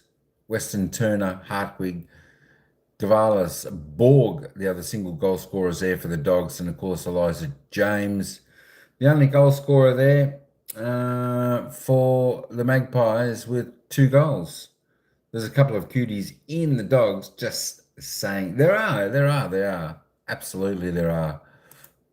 There we go, Santa all Paul. That's the Dogs by 20 in the disposal count. 10 more kicks, 10 more handballs. I tell you what, 8 more inside 50s. What can I say? Collingwood. They just, I don't know. They're just not there. It's like they don't even want to be out there and playing. There's no hunger about them. I tell you what, it's a good way to, there we go. Anyway, that's another game that Collingwood are going to lose today. They'll be definitely well on bottom of the ladder, and I can't see them winning a game this season. I don't know whether they'll get draft picks or anything like that for finishing bottom on the ladder. I'm not sure how they actually went last year. This is only the real first season that I followed the AFLW to actually watch a few of the games, see how they're playing. But you certainly can see some of what teams are actually, decent and what teams are just very ordinary. And these are 2 ordinary sides here today. And of course, we saw a good side in Adelaide win this afternoon. Good sides, and of course Brisbane playing next, another good side, and teams like North Melbourne, etc., like that. There we go. They're players with players that want to get out there and have a crack. They got poise, they got class, they got skill, they got speed, they got stamina. They got a want. There we go. Anyway, it is the Bulldogs by 22 points. That'll be well and truly enough. It is impossible for the Bulldogs to lose this match with just a quarter to go. 6-1, 37 leading the Maggies, 2-3, 15. They are kicking nice and accurate, the Bulldogs, I will say that. Let's head down for the final quarter. They were really outgunned in that third term. Kate, what can they do in this last term? Yeah, we're having a look at the score sources. So 4 of the Western Bulldogs' goal have come from stoppage, and they usually add a 5th mid into the mix. So that's a forward going up to the stoppage. So they've obviously had the ascendancy there, but Collingwood have been really happy to concede the +1 defensively. So even though they've got a +1, they're still leaking points and losing that stoppage. So I'd love to see them equalise, either go up with the forward that goes up or get someone else to come in and cover that off. You don't need a +1 when you're chasing points. So they haven't scored a goal since that first term, the Pies. Well, they're going to get the footy here. A free kick for holding the ball. Nice darting Tiny White back in the side today after returning from suspension. The kick goes wide to Ivy, who's got work to do against Western Turner. Fabulous tackle. And the umpire will come in and toss it up. Right idea from Tiny White to open up the far side of the ground, just skill execution, let her down there, trying to feed the ball back inside 50, not from the same line, but as I said, just got it a little bit to the other side of her opponent. And 50 metres is going to work out okay for the Pies as Berry infringed on the area. Tiny has a massive boot, so you'd think she will be well within her range where they set the mark here. And that's a good 52. She decides to pass it off. It's going to work out for Sarah Rowe. So this would be the dream start for the Pies. Doesn't look confident. Looks like she's going to poke it up to the hot spot. We'll just take her full measure. This is going to go right to the line. Barnett just off hands. And the Bulldogs look to clear it to the near side as Woodley has a couple of bites out, then fights for it against Blair. So it's only a minute in, but you just see perhaps the Pies are going to look to go more quickly and try and change some of those angles. Yeah, it's one of those scenarios as a coach where you'd rather sort of concede a couple of goals going for the win than losing by a couple of goals. So that's good. See if they throw caution to the wind here. Go quickly. Try and disrupt the Bulldogs' defence, because when they've been set, they've looked very good behind the ball. So Fitzgerald with good pressure on Campbell. She kicked it out in the full, so she's gone short to Berry. Over the top finds Smith. There's the sun. Pokes through here. A beautiful Sunday afternoon at Victoria Park.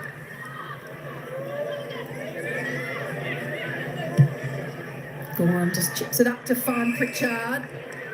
Controlling the footy well, the Dogs.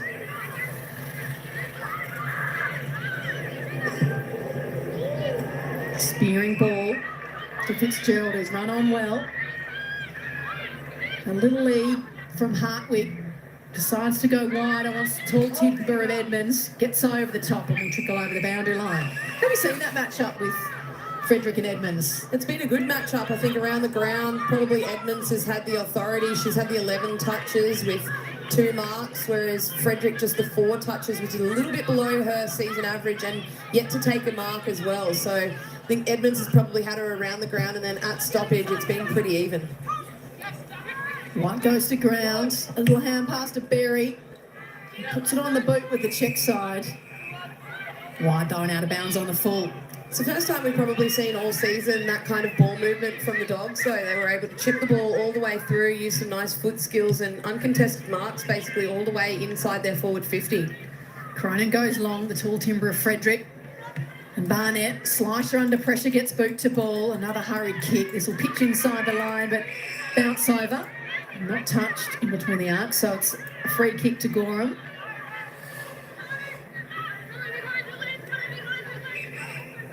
Wants some movement up forward. Puts the boot in the lead of Western Turner, carries over her head. Ivy at the back, Western Turner with a good smother. Matt, a quarter to go. How are things looking at the boundary? So I've just noticed that Collingwood coach Sam Wright has thrown Geordie Allen, who's normally a defender, he's thrown her forward, just trying to get some marking power in attack for the Pies. As we see off the ball, Western Turner's won herself a free kick. Already has one for today. Kicked her first ever goal at AFLW level. Game number 3 for the number 1 draft pick. Just holds it out to the hot spot. It's going to carry across the face. Frederick. Happy to see it over in front of Hartwig. Just had that nice breeze at her back then. Weston Turner. She just made the angle slightly bigger, opened it up a little bit. Could have just sat it at the top of the goal square, and then the wind would have done the rest of the work. So Borg in the ruck now against Frederick, who takes it out, gets the clearance towards Campbell. Hurriedly on the boot. Porter needs to get a hand on it, does well. So it'll be tossed in. Inch by inch it is for the Pies at this stage.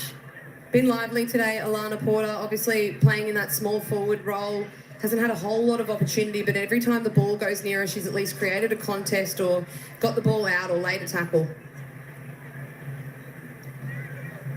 So the margin sits at 22. The Dogs have kicked the last 5 goals of the game.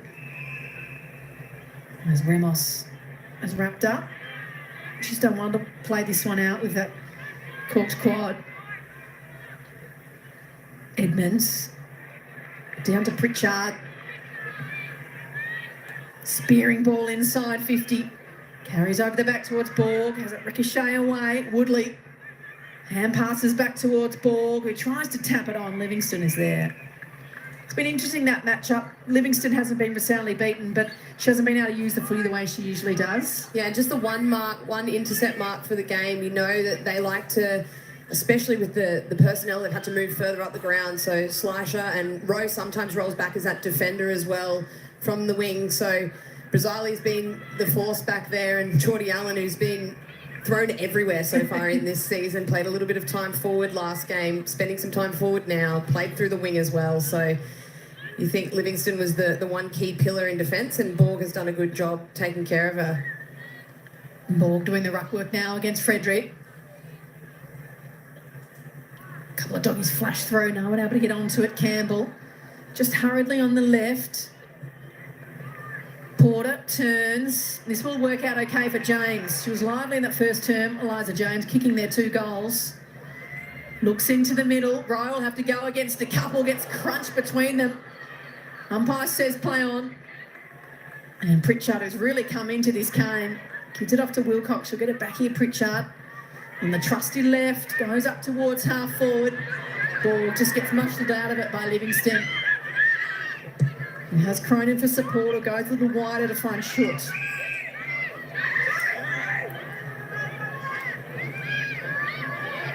You can hear them all calling for the footy, and probably calling from the bench too. That's not far from where the players and coaches are, as Greg wrestles with Porter over the line. Just like to see them start to take on the player on the mark, start to drive their legs. Collingwood move the ball on a little bit quicker. They're going to have to take some opportunities through the middle of the ground. Kicking it close to the boundary just allows the Bulldogs to set up, to get it out, to get a stoppage, and then get the games on their terms again. Frederick, tucked down in front, Berry in best position, Campbell. She's hard to get away from. And a little bit of feeling. Slasher just looking after her mate Campbell there.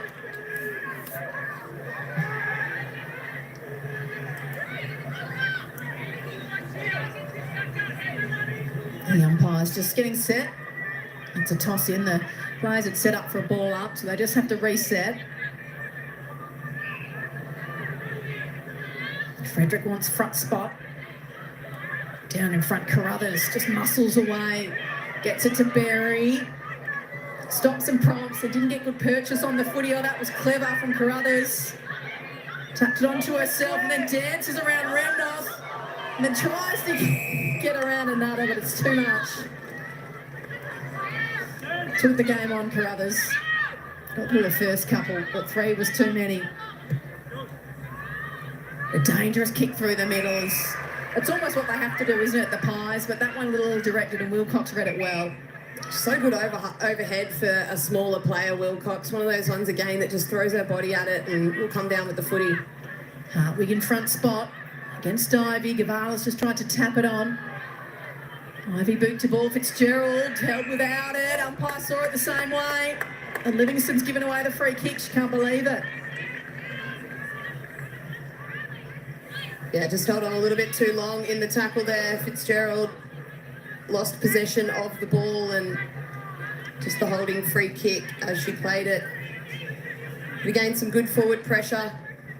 Just got tangled up and then took the player to ground. So Jess Fitzgerald Game number 45 today.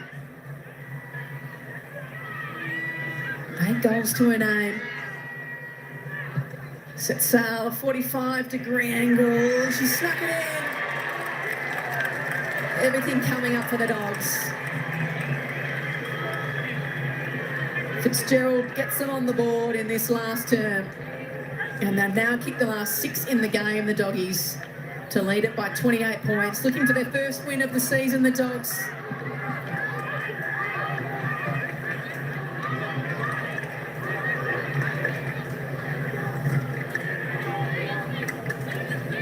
Plenty of smiles from Jess Fitzgerald and Gorham.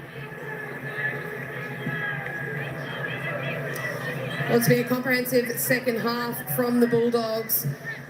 Pritchard, Fitzgerald and Berry have been really good. They've come into their own and just been able to patrol that midfield, get the ball forward and just keep it in their front half until they're able to get the scores on the board. And Fitzgerald has had 2 very good matches now, one against Brisbane and this one against Collingwood. So Frederick just takes it from the middle, goes hurriedly. Leaping high was Porter.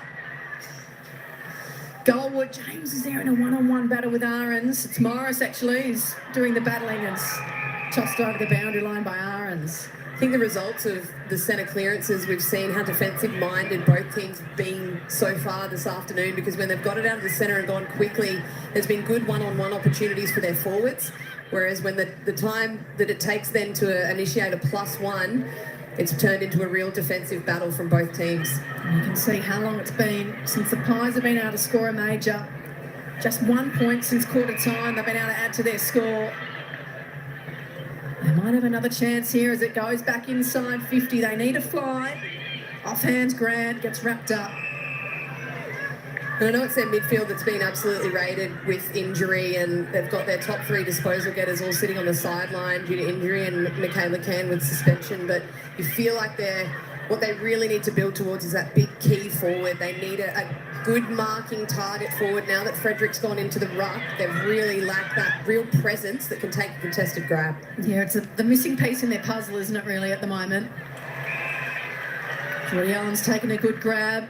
Sees something she likes. It was Rowe. Didn't have enough on it. Hartwood got in the way. Slicer shuffles it out to Ramos. And that's taking nothing away from their current forward line. It's just that presence of a player that sits a little bit taller than what they've got in Imogen Barnett and also Butler and the other players that sit down there. But yeah, it's what they can get in. I know we're talking off-season now, but when they can recruit a new key forward that is that real target forward of the footy that can then go back and kick goals too. And I guess it makes a difference when you're missing your frontline midfielders. The way it's coming inside, forward 50 probably looks a little different too. Absolutely. It makes it a lot more difficult when it's sort of either sat on your head or even what we've seen this afternoon when there's a +1 defensively, which means there's 2 players you need to work your way around, that one may be taller than you and the ball's not quite coming in the way that you'd like it. Porter fights hard, finds the footy. Oh, that's a smother from Grant. Right in the face, that one hurts. In towards the middle. Shook did well, Rowe will run onto it. Has Cronin in the middle. I guess the positive for the Pies is players like Cronin who are getting these opportunities and look very comfortable at the level. Leading possession getter on the ground for Collingwood is Lucy Cronin, 18 disposals, 3 intercept marks and 470 metres gained as well. So absolutely would love what she's offering and being able to then work alongside of Schleicher when she heads back there. And although I've been very impressed with her and Rowe through the midfield as well. So it again just opens up some more opportunity. Kick along the wing. Some of the players shooting their eyes now as the sun's out. Georgia Stathis gets the hand pass back. Hurried kick. Slicer will stand underneath. Had to be strong and was. Hartwig wrapped up by Livingston. The physio has been trying desperately to get out to Isabel Grant after that Falcon, just to check that she's okay. She's given her the nod. Yeah, it certainly came with a bit of power in that too. Seen a few good Falcons this weekend, haven't we? Yeah, shout out to Katie Brennan. Poor Katie popped on early in the game. And it was a wet footy as well. It's nothing worse. Carruthers through the middle, dangerous ball. Skittles past a few of them. Oh, Wilcox. Good hands over the footy. The bounce didn't come away. That was clever though, just to get a little poke on it. Weston Turner with a wonderful tackle on Taylor. She's probably feeling a bit more at home now, Weston Turner. She's got her first goal at AFLW level and has had her hands a bit more on the footy in just her third game. Hurried ball to Smith. Taylor battles against Grigg. There is Grigg, hands and knees. Just has it tapped away, Rowe. Goes off the deck. Pritchard will get it back. A little hand pass off to Fitzgerald. Goes goal. It's going to sneak through. Fabulous little kick. And Fitzgerald's got two. The two in this term to the Dogs, and they just continue along their merry way. That margin out to 34 points. They really had the run of the play in the last three terms. And Tam Hart, we're really pleased with his performance. Sarah Rowe just trying to wheel the ball forward, but the Collingwood forwards hadn't come up to squeeze down on the mids that had just set up the wall from the Bulldogs. So as soon as she got that ball out of the area, it was all Bulldogs. And Jazz Smith has had some really good plays today with some good ground balls and just fed the ball out nicely. Pritchard, though, she's been the difference, I think, in this one. And then Fitzgerald going into the midfield and being able to also hit the scoreboard. You can see their matches to come. They play the Swans at home before the Roos away. There's no easy game in this competition now. There's Carruthers. A little up and under ball towards Grigg. Oh, she lined up the big sticks. Couldn't quite fit it through. She's looked lively today, though, Grigg. She's definitely one to keep an eye on for the future, or for the now, actually. She's already making such an impact in the game and just a very exciting player to watch and someone you'd love to have in the forward line, especially as a tall, knowing that she's there to offer pressure at your feet, but also to get those clean ground balls and have shots on goal like that. Interesting, I thought, Nat, talking to Tam Hart, mentioning they were just trying to keep it simple. Yeah, it's like they're just trying to sort of win their one-on-ones, keep the game as simple as they can, and it looks like they've executed that this afternoon. They've been able to get the game on their terms, more of this game, and arguably for most of the second half. Through the middle, they've been able to chop it off the Dogs, back out towards the dangerous Grigg. Has Brazzali in her pocket, slipped through and then lost her feet. Weston Turner, can she bend this one round the corner? Oh, a bit of magic from Weston Turner. That's why she was a #1 draft pick. Fabulous goal from the pocket. And they like it on the boundary too. It's party time now for the Dogs. Well, Grigg again involved in this one and willing the ball forward. And then Weston Turner, we showed some highlights pre-match of what she can contribute, and she's just such a crafty player around goals. This is a beautiful finish. Looks so natural snapping the ball as well. She's a tall player but so athletic, and sometimes when tall players look to snap the ball, it looks slightly unnatural, but she looks like she has a very, very good around-the-body kick on her, and that was absolutely no fluke from Weston Turner. You can see she's practiced that one a lot. And you can see the scores there. It's really been one-way traffic since quarter time. The Bulldogs will be very pleased with his performance. Can the Pies get a late one? Campbell pokes it over the top. Numbers back there. Allen almost. Flying shot towards goal is wide. And it's going to trickle out. But with just a minute to play, they'll have it deep inside their defensive 50. And you look at Weston Turner's afternoon, so 6 disposals. She's had 3 tackles, which is probably the most pleasing side of it, that she's been able to get her game going with some pressure in the forward half, and then the beneficiary of it kicking 2 goals as well. Smith gets a little hand pass off to Pritchard. This one's gone wide. So you like to see these. Who really wants to take it? And in the end, it's Blair. He goes hurriedly. They want to mark inside 50. James. Boot to ball hurriedly. Already has 2 this afternoon, but it's Ahrens who sweeps on the loose footy. The kick over the top. A little too much carry on it. Schutt's able to turn the corner. Snap it back around inside 50. Campbell gets it off to Rowe. Couldn't get through the traffic. Pritchard goes by hand to Gorham. And they're away here, the Dogs. They've moved the footy really beautifully in this second half, haven't they? They've been able to find space like this. They've been able to kick the ball to their advantage, own the outside, and they just look like they know how each other want to play when they get the game on their terms. Hurriedly inside 50, and Gavalis has taken the mark. Well, she might be a little bit far out, but the only player that's actually working to get in front of the ball right now is Sarah Hartwig or Elaine Grigg. So if she's expecting a lead, there's not really many options. We shall have to kick it now, Katers. That's the siren for full time. The Dogs are going to record their first win for season 9 and the first win under coach Tam Hyatt. The margin just remains to be decided as Gavalis will have to kick it from about 45. Pretty good purchase on the ball. It's got the carry now. It's touched on the line. But they'll celebrate anyway, the Dogs, with a big win here at Victoria Park. Their first of season 9.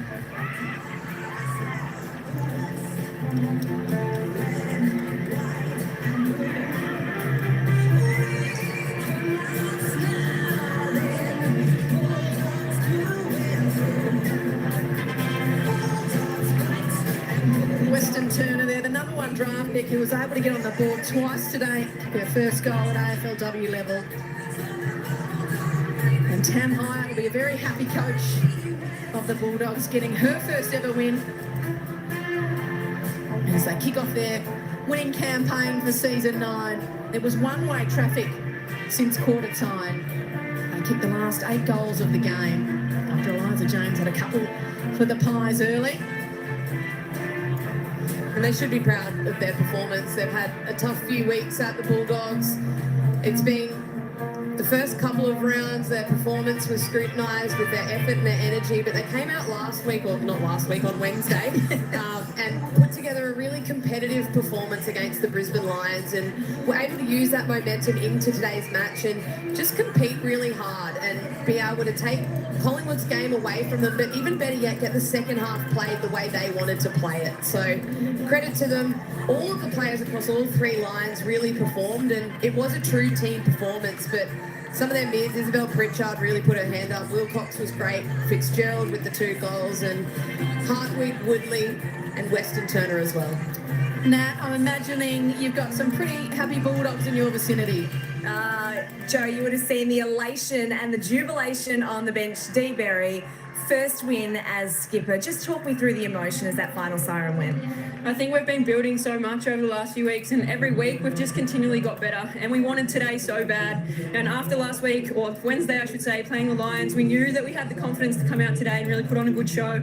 And those girls, they're working their butt off right now, and we're proving that we're going to be there soon, and I'm just so proud of them. What about for you? Because this is such a young list, your first year as skipper, and it's been challenging, fair to say. How have you found that transition? I enjoy it. I think I really like educating the girls, obviously like coaching, so getting around the girls and making sure that they're striving to get the best out of themselves is what makes me tick. So I love being around these girls, and I can hear the elation behind me right now, and I know it means so much to them, so I can't wait to get in there with them. Go and enjoy it, enjoy the celebrations, and best of luck. You've got another game still to come against the Swans. That's it. Thanks, Nat. All right, folks, that's it. That was a painful game to watch. It was just... Yeah, I tell you what, there just wasn't much happening in that game, even though it was the Bulldogs 9-3-57 defeating the Magpies 2-3-15. There we go.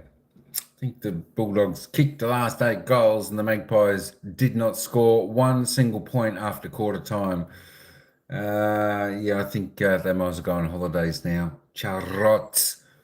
For the Western Bulldogs, don't take too much out of that game. Wasn't that you were that good. It was Collingwood were that bad. So it'll be interesting. We'll get a better idea on how things are when the Bulldogs play their next game. Tina, Bem, Shouty, welcome in. All right, folks, that's all I've got for this live. Thanks, Paul, Chris, and everyone for coming in. Thanks, Dave, for coming in. And we will see everyone at the next one. The next one is not that one. This is going to be the next match, and it's going to be the West Coast Eagles taking on the Brisbane Lions. That's coming up in about 7 minutes' time. So we'll probably get over there and we'll listen to that one. All right. Thanks, everyone, for coming in. We'll see you at the next game. Ciao for now.